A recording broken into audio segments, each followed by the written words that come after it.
Have you been hearing the term PCT and wondering what it is, what are the qualifications, how you can get started in that role, and how it differs from a CNA?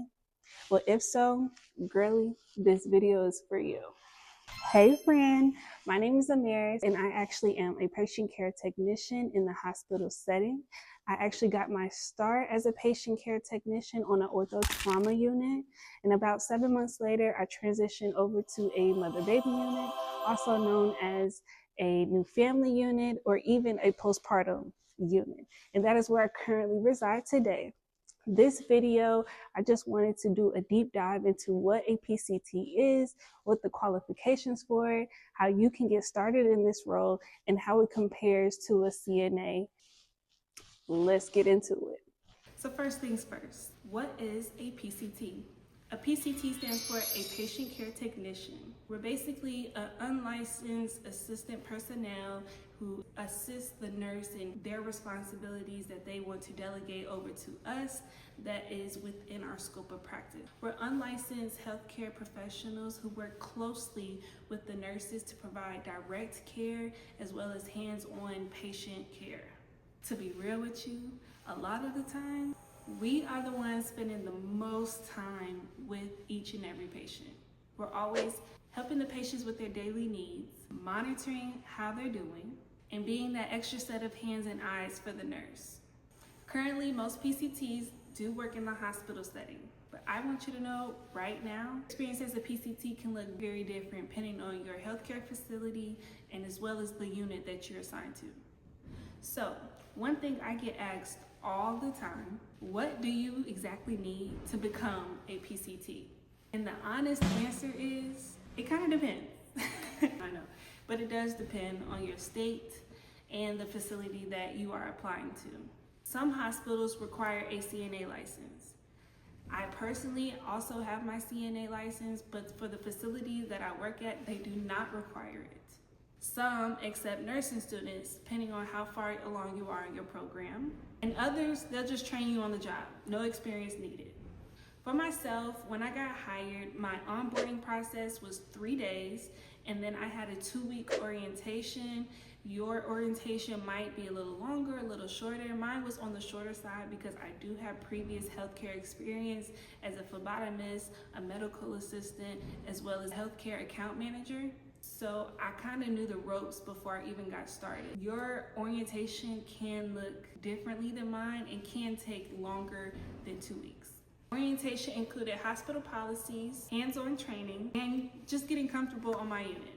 If you are in nursing school, or you're planning to be, because it's never too late to go back to school, being a PCT is such good experience. Get hands-on clinical experience before stepping into your clinicals at nursing school or transitioning to become a nurse.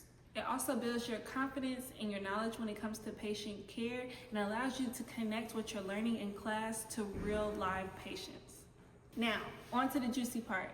Let's talk more about my experience as a PCT. So like I stated before, I did start on an ortho trauma unit, which that unit is very fast-paced, very physically demanding, but honestly, it has taught me so many different things about different conditions.